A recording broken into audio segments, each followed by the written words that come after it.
Hey, I'm Alex Radcliffe from Board Game Co. and today I'm reviewing Catan designed by Klaus Tober.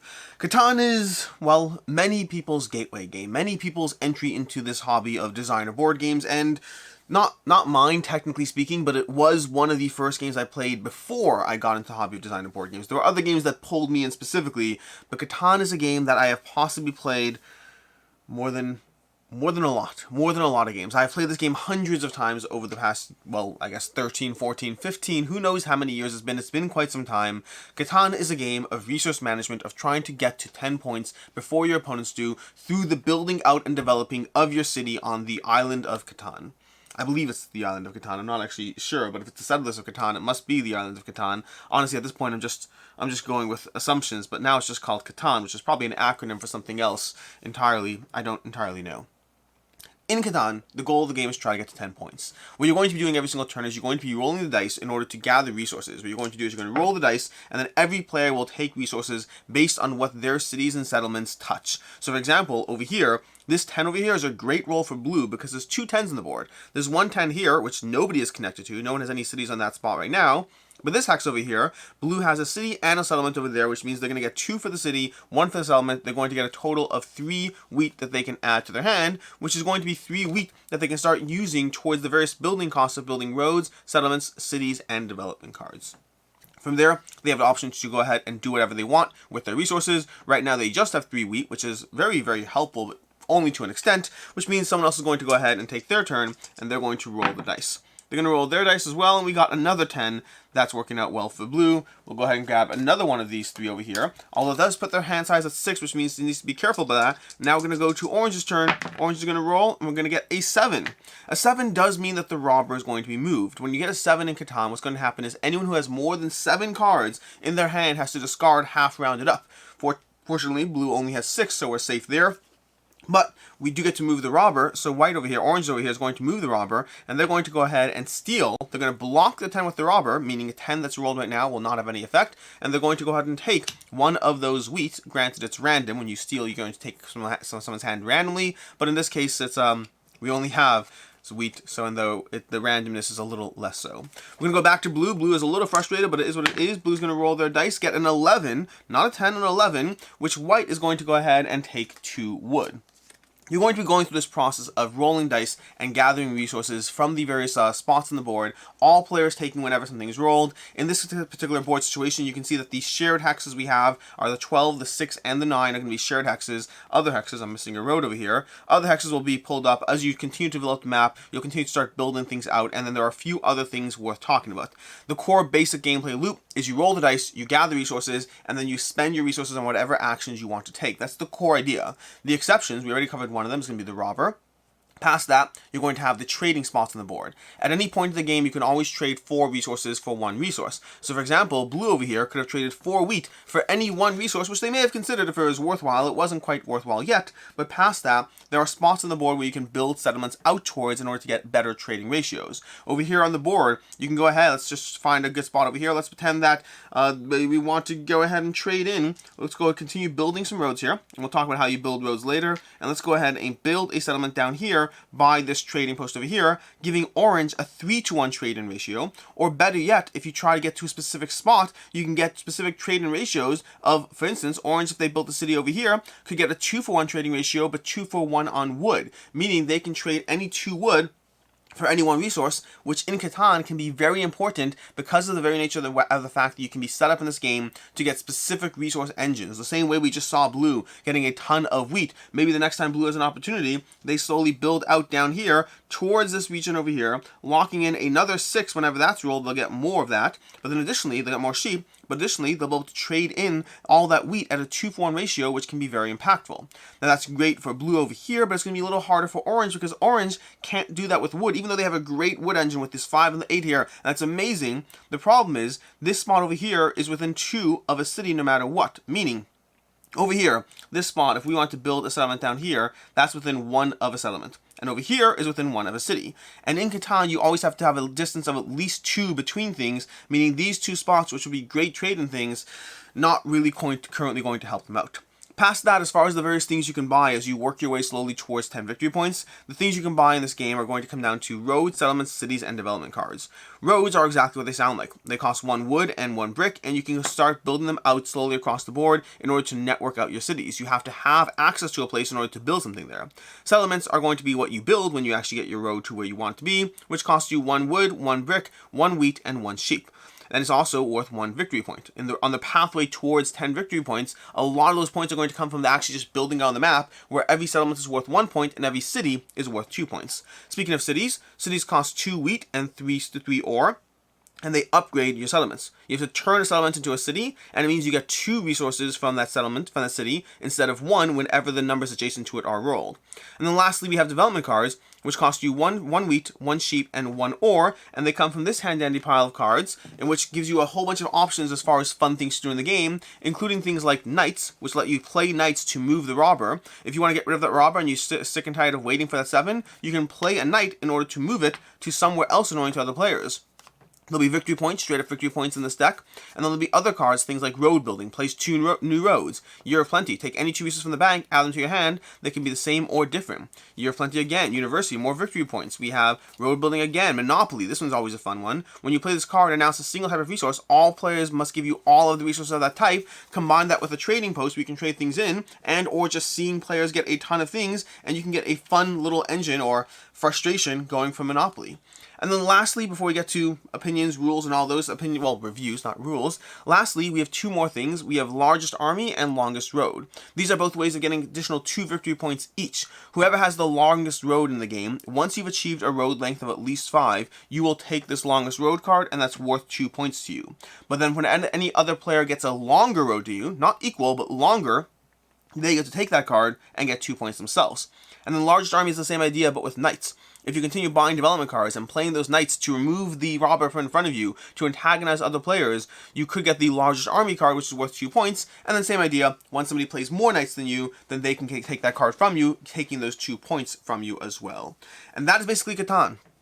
Roll dice, gather resources, take action spending those resources, be mindful of the few other peripheral elements of the game that interact with the rules and all that, and that is how you play Catan. As far as ease of play, the game is pretty easy. Catan is a fairly easy game to dive into. There's a few exceptions, notes, rules, things like that. But for the most part, I mean, this rulebook does seem longer.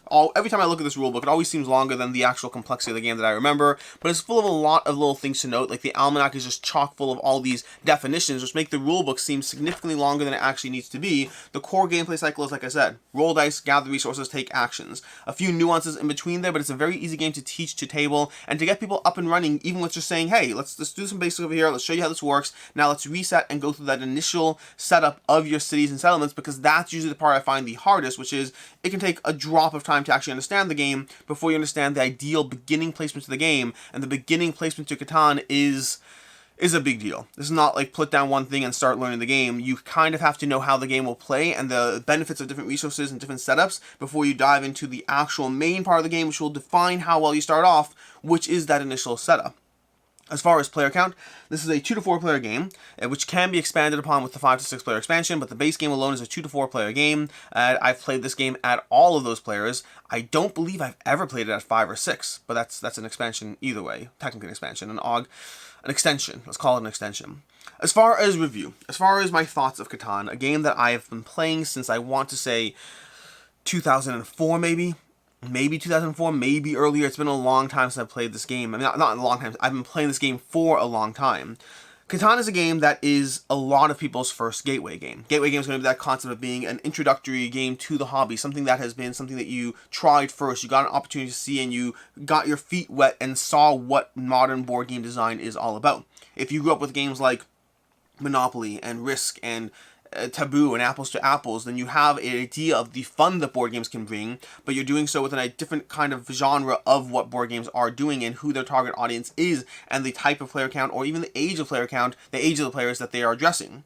As board game design has evolved to a large degree, that evolution took a while making its way over to the US, to Canada, to various other regions, and you start to see more and more games, more and more, very often European or German or any different types of board game designs. Cloustober, it's like this game is This game has been a classic for a long time, but it's one of those first games that made their way into the US and slowly became more and more well known as people found the fun of simply rolling dice and gathering things in a way that felt a little bit more like they had control over things than anything else. If you're coming to the table from a game like Monopoly where you feel it's roll the dice, roll the dice, roll the dice, and then just randomly gather whatever punishment or benefit accrues because of it, Catan gives you that same engine, that same familiarity, but it gives it to you with more of a feeling of control, more of a feeling of agency around the same basic principle of rolling dice for the luck aspect, but then also building things out so you can improve upon what you get when the luck happens. Monopoly and Catan actually share a lot of common DNA in those two concepts,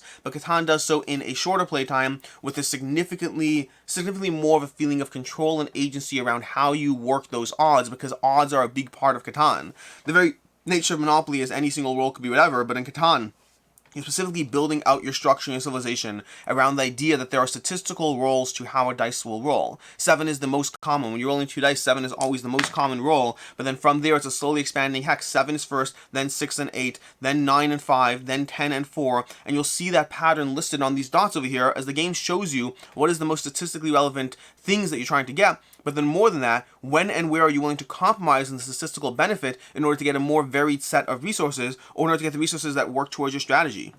Over here, where we have blue having a hex of 6, 4, and 10 on 2 ore and 1 wheat, which works well towards building up their cities. They are well positioned and well primed to build out cities, and they're doing so not just on that, but also on the various good numbers that will help them towards that pathway. So even though, strictly speaking, the 6, 5, and 9 is a slightly better statistical thing, 6, 4, and 10 over here may well be a better choice for the evolution of the game, for the evolution of how they plan on playing their game out. And that feeling of agency, that feeling of seeing patterns, but not just seeing the pattern of the perfect hex placement, because you need to also see the pattern of how can you build out from there. That's 6, 4, and 10 versus that's 6, 5, and 9. That's one puzzle, sure, but can you expand out to other good hexes? Can you expand outwards to good trading sites? Are you likely to be impinged upon by the other players as they try to circle you off and enclose you? Especially during starting setup, you have to know that if you go here, tiles over here will almost certainly be taken as well, and you have to factor that in towards how you plan on building and how you plan on developing an engine that works for you as you play through the Settlers of Catan, or just Catan as the case may be. And so Catan gives you that. It gives you that sense of tableau building. It gives you that sense of building up. Every single turn you get more and more resources as you build out your engine, because you have more stuff on the board. You have either settlements turning into cities, or you just have more settlements on the board, and that gives you more stuff coming in every single turn, which means you can build more stuff and you can get more stuff done. And so Catan ramps very quickly from being a game that can take a little bit to get from the second point to the third point, meaning your first 2 settlements, which you'll start the game off with setup, to going to your third point as you build a city or a settlement that adds more to your engine. But then it starts ramping up from there. Going from 2 to 3 might take a bit, but going from 9 to 10 can be over in a heartbeat, especially as players are holding on to point cards in their hand that give them those 2 extra points that they need, that you are wondering and hoping were just knights, but they are indeed point cards. This game gives you a lot of feeling of agency as you build things out. It gives you a lot of the feeling of reward as you get things coming in, and it does so as well by involving you on every player's turn. Catan is one of those games that keeps you invested the entire time, because it doesn't matter whose turn it is. You're rolling dice, I'm getting stuff. You're rolling dice, I'm getting stuff. And so you want to be paying attention as people are playing the game. You want to be on top of the ball because it matters. You are constantly invested, whether it's the robber, whether it's the actions of taking up the cards, whether it's the simple rolling of the dice that happens every single time. And so Catan did a great job of giving a very simple, accessible game that was very rewarding and compelling, that had ties to Monopoly, one of the most classic games of all time. It had that tie of just building out a network that gives you more and more, with the rolls of the dice being the most common occurrence of the game. It has that overlap that makes it familiar, but it does so in a totally different engine. But also, it's not perfect. It is very luck-driven. Those ties to Monopoly are true. This game is very luck-driven, and while there is a lot more agency than Monopoly, there still is a lot of luck. The amount of dice, the amount of memes and jokes around Catan and around dice distribution and all those things are very prevalent for a reason, because you can build out the most statistically beneficial arrangement ever that you could ever possibly see, and still have it not deliver, because at the end of the day, some games you'll just have that 11 rolled 3 times and that 6 won't show up until the very, very end of the game when it's far too late for it to be beneficial. You will have those things happen in the game, and as well as that, the various options you have in the game are a little bit limited, at least until you expand Catan outwards into other games, other expansions for this game. Not just the 5 to 6 player expansion, but once you expand Catan outwards into cities and knights, into seafarers, into traders and barbarians, into pirates and explorers, there's a lot of ways you can expand and build upon what Catan does. But until you do so, Catan is a game that is 80%, not 80%, seems a little harsh, 60% decided doing setup. That initial setup of the board is 60% of the game that happens as you build things out, and then from there it's an evolution of, okay, great, now how can I explore past that? These other pathways that might have seemed viable are blocked off by other players. At the end of the day, at a certain point, it's going to come down to rolling dice and then trying to choose which things you upgrade first, whether you go for settlements or cities, whether you buy development cards for the points and the flexibility they'll give you, whether you try to go for longest road or largest army for those extra 2 points that can absolutely matter in a 10-point game.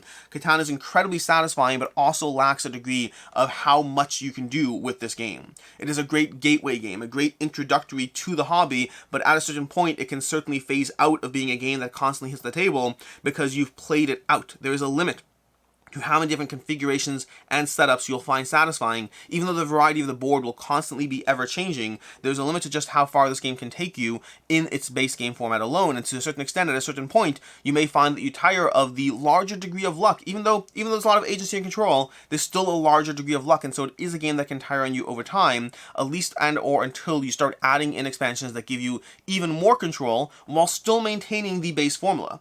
Cities and Knights in particular is going to be my favorite expansion. That Catan, to me, the only way to play Catan is with Cities and Knights, with the caveat that it does add a little bit more complexity. It takes a step away from the gateway accessibility the base game has, but it gives that small step away and a giant step forward in the control and the choices and decision tree, giving you a whole lot more you can do. Seafarers will give you an absolute ton in terms of the way the maps will completely change up the board game, giving you a lot more variety and reason to continue to dive into this experience again and again and again. Seafarers will do that for you, giving you so much room there. This is a game that can grow with you, or it's a game you can have fond memories of and move on from. I've done both at different times. I've grown with it to a large extent and then still realized it wasn't being tabled and decided that it was time to move on from it. But there's also a point where I'm debating whether to get this back because it both has fond memories for me while also being a solid game that I would just not turn down. Catan is fun. You roll some dice, you build some settlements, you gather some resources, and you have a good time with it. It is accessible. Yes, there's a limit to how much the base game alone does, but it is very rewarding even in just that base game. As far as rating, I'm going to give this one a 4 out of 5. It is a game that has done, and it's worth noting that that rating absolutely might be tinged by nostalgia. It's the downside of rating a game that I've been playing for nearly 20 years now. 18-ish years, 17, a long time. I've been playing this game for a long time, and so rating a game I've been playing for a long time, a game that is not currently in my collection, but one that I always have fond memories of and always am inclined to enjoy, it is absolutely possible that this rating, this 4 to 5, is being tinged by nostalgia, but I think as a gateway game it is incredibly accessible. But more than that, in any of its implementations, whether the base game or whether any of the expansions, Catan is a game I just wouldn't turn down. It is satisfying to play, it is rewarding to play. There is a degree of luck that as you get better, not to say better, as you play more and more games and see other things out there, you might find the amount of luck to be a bit of a turnoff. A big step up for mass market, but still a bit of a turnoff compared to other possible gateway games or games you could be tabling, but it's still tremendously satisfying every single time. As far as other game recommendations, if you're looking for other games and you like Catan and you want to see more, there's, first of all, I'd recommend any of 3 games I think are solid choices. If you like the dice rolling element of Catan, if you like that aspect of rolling dice and getting things on people's turns, there's going to be anything from Space Base to Machi Koro to Valeria Card Kingdoms to Bad Company are all going to be 4 different games that all give you that rolling dice and getting things on people's turns. And if you just want more Catan, well, there's expansions galore left, right, and center, as well as offshoots galore. There's Catan, Brotherhood of the Watch, a Game of Thrones implementation of it. There's going to be Catan Spacefarers. There's going to be the 2-player card game versions of Catan. There are so many implementations of Catan in case you want to explore Catan further. And there's so many implementations of board games in general, but even just within that dice rolling aspect, there are multiple games I can recommend that will all give you similar feelings. Again, Space Base, Valeria Card Kingdoms, Machi Koro, and Bad Company are just 4 that will give you that aspect of you roll some dice on someone else's turn, and you manage to get stuff anyway. In any case, then until next time, I'm Alex Radcliffe from Board Game Co., and I hope you have a good one.